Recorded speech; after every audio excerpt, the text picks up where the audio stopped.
안녕하세요. 치슬생입니다. 혹시 매일 아침 건강을 위해 일부러 물 한 잔 챙겨 드시나요? 우리는 흔히 물이 생명의 근원이고 하루 8잔의 물이 보약이라고 배워왔잖아요. 하지만 만약 우리가 건강을 위해 마시는 그 물 한 잔이 사실은 우리 노화를 10년 이상 앞당기고 몸속에 만성 염증을 쌓이게 만드는 주범이라면 어떠실 것 같아요? 믿기 어려우시겠지만 제가 건강 정보를 공부하다 보니 이 물 때문에 오히려 병을 얻고 노화가 촉진되는 분들이 정말 많다는 걸 알게 됐어요. 오늘 이야기는 어쩌면 병원에서는 자세히 안 알려주는 혹은 못하는 이야기일지도 몰라요. 특정 기업들에게는 매우 불편한 진실일 수도 있고요. 혹시 아침에 일어날 때마다 몸이 붓고 이유 없이 피곤하며 소화가 잘 안 되고 속이 더부룩한 증상을 달고 살진 않으세요? 피부가 푸석푸석하고 나이보다 늙어 보인다는 말을 자주 듣지는 않으시고요. 그 원인이 비싼 영양제나 특별한 음식이 아니라 매일 무심코 마시는 물에 있을 가능성이 매우 높아요. 특히 바쁘다는 핑계로 혹은 건강에 좋다는 착각으로 마시는 특정 물들은 우리 몸의 자연, 치유 시스템을 완전히 무너뜨리고 있다고 해요. 하지만 절망하긴 일러요. 오늘 이 영상 단 하나로 여러분이 매일 마시는 물을 생명의 샘물로 바꾸는 3가지 비결을 모두 공개할게요. 오늘 제가 알려드리는 내용만 제대로 실천하셔도 당장 내일부터 몸이 가벼워지고 피부에서 빛이 나며 10년은 더 젊어지는 기분을 느끼시게 될 거예요. 본격적인 이야기에 앞서 오늘 내용이 여러분의 남은 인생을 바꿀 건강 정보라고 생각되신다면 지금 바로 구독과 좋아요 버튼 한 번씩만 꾹 눌러주세요. 여러분의 그 작은 클릭 한 번이 잘못된 건강 상식으로 고통받는 또 다른 누군가에게 정말 큰 힘이 된답니다. 사실 제 주변에도 그런 분이 계셨어요.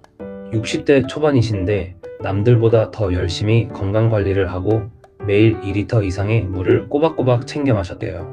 그런데도 만성 피로와 소화불량 그리고 심각한 피부 노화로 고통받고 계셨어요.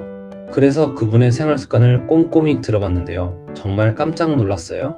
문제는 바로 그분이 건강을 위해 매일 챙겨 마신 그 물에 있었던 거예요. 자, 그렇다면 도대체 건강에 신경 쓰는 사람들은 어떤 물을 피하고 또 어떤 물을 마시는 걸까요? 지금부터가 정말 중요해요. 제가 정말 열심히 자료를 찾아보고 확인한 우리가 꼭 피해야 할 최악의 물 3가지와 그 해결책을 지금 바로 공개할게요.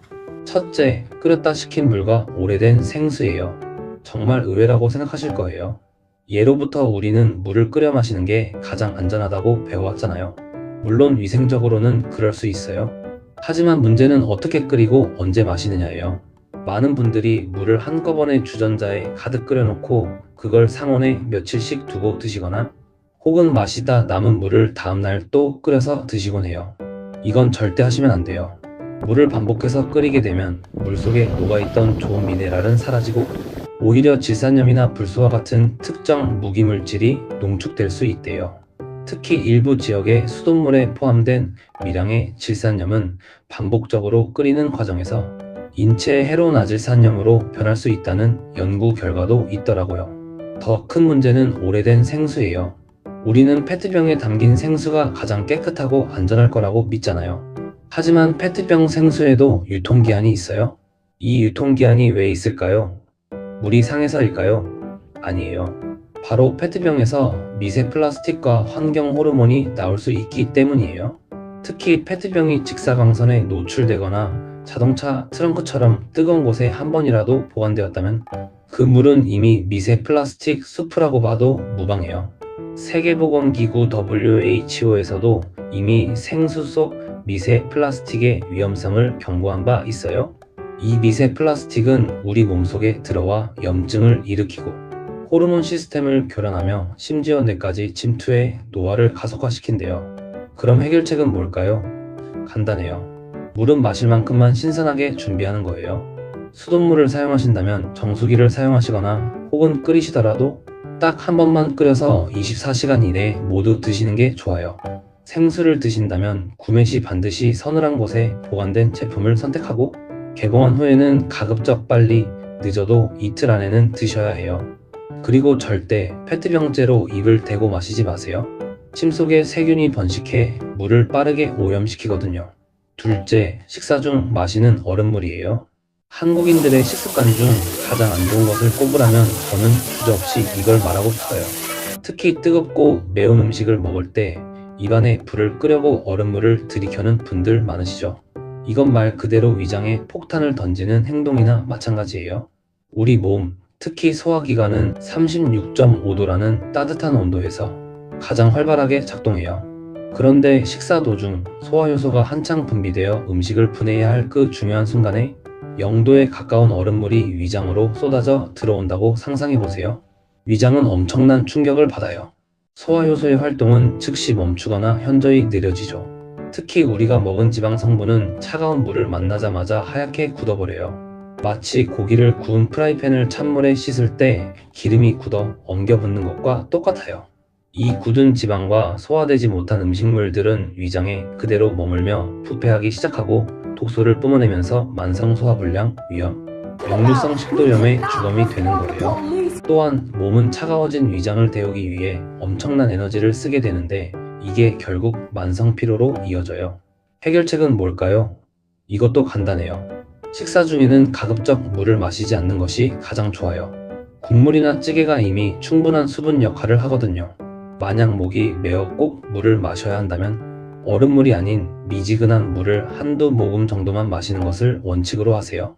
물은 식사하기 30분 전, 그리고 식사 후 최소 1시간이 지난 뒤에 마시는 것이 우리 몸의 소화 리듬을 지키는 황금률이에요. 이 습관 하나만 바꿔도 평생 달고 살던 소화제와 이별할 수 있어요.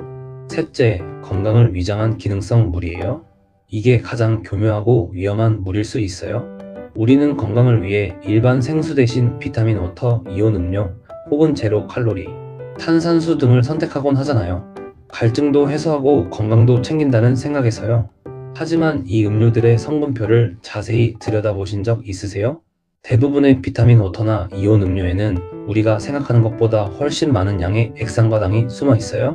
액상과당은 설탕보다 더 빠르고 강력하게 혈당을 올리고 간에 직접적인 부담을 주어 지방간을 유발하는 주범이에요. 물처럼 마셨을 뿐인데 사실은 설탕물을 들이켜고 있었던 거예요. 그렇다면 제로 칼로리 음료는 괜찮을까요? 최근 많은 연구 결과들이 이 제로 슈가의 배신을 증명하고 있어요. 제로 칼로리 음료에 사용되는 인공 감미료, 예를 들어 아스파탐, 수크랄로스 등은 칼로리는 없을지 몰라도 우리 뇌를 속여요. 뇌는 단맛을 인지했지만 칼로리가 들어오지 않으면 진짜 당분을 더 갈망하게 만들어 오히려 식욕을 폭발시키는 거예요. 또한 이 인공 감미료들이 장내 미생물 환경, 즉 마이크로바이옴을 교란시켜 유해균을 증식시키고 인슐린 저항성을 높여 당뇨병의 위험을 증가시킨다는 충격적인 연구 결과가 네이처와 셀 같은 최고 권위의 학술지에 연이어 발표되고 있어요. 건강을 위해 마신 제로 음료가 오히려 우리 몸을 당뇨와 비만으로 이끌고 있었던 셈이에요. 진정한 해결책은 무엇일까요? 갈증 해소를 위한 가장 완벽한 음료는 순수한 물 그 자체예요. 만약 맹물이 마시기 힘들다면 레몬 한 조각을 띄우거나 혹은 우리 조상들의 지혜가 담긴 보리차나 현미차를 옅게 끓여 마시는 것을 추천드려요. 이들은 미네랄을 보충해주고 구수한 맛을 더해 물을 더 건강하게 마실 수 있도록 도와줘요. 운동 후라면 이온 음료 대신 물에 천일염, 한 꼬집과 꾸록은 매실청을 약간 타서 마시는 것이 훨씬 건강한 천연이온 음료가 돼요. 자, 오늘 우리는 매일 무심코 마시던 물이 어떻게 우리 몸을 망치고 있었는지, 그리고 이를 해결할 3가지 핵심 비결에 대해 자세히 알아봤어요. 다시 한번 정리해 드릴게요. 첫째, 물은 끓여서 24시간 안에, 생수는 개봉 후 이틀 안에 소비하며 절대 미세 플라스틱에 노출시키지 말아야 해요. 둘째, 식사 중에는 얼음물 대신 미지근한 물을 마시거나 가급적 물을 마시지 않고 식사 전후 30분에 마시는 습관을 들여야 해요. 셋째, 비타민 워터나 제로 음료 같은 기능성 물이 아닌 순수한 물이나 옅은 곡물차로 건강하게 수분을 섭취해야 해요. 아마 많은 분들께서 아니, 물 한 잔 마시는데 뭘 이렇게까지 복잡하게 해야 하나 생각하실 수도 있어요. 그 마음 충분히 이해해요. 평생의 습관을 하루아침에 바꾸는 것은 결코 쉽지 않죠. 하지만 우리 몸은 우리가 생각하는 것보다 훨씬 더 정직해요. 처음에는 조금 번거롭고 귀찮게 느껴지시겠지만 딱 일주일만이라도 오늘 제가 알려드린 방법대로 물을 마셔보세요. 분명 아침에 일어났을 때 붓기가 사라지고 몸이 한결 가벼워지며 속이 편안해지는 놀라운 변화를 몸소 느끼시게 될 거예요. 비싼 영양제나 어려운 운동법이 아니잖아요. 오늘 당장 우리 집 부엌에서 냉장고 앞에서 누구나 쉽게 시작할 수 있는 가장 간단하고도 강력한 건강 비법이에요. 이제 여러분의 물 한 잔이 노화와 질병을 만드는 독이 아니라 생명을 살리고 청춘을 되돌리는 최고의 보약이 될 수 있어요. 절대 늦지 않았어요. 오늘부터 시작해보세요. 여러분의 건강은 그 누구도 아닌 바로 여러분 자신만이 지킬 수 있다는 사실을 잊지 마세요.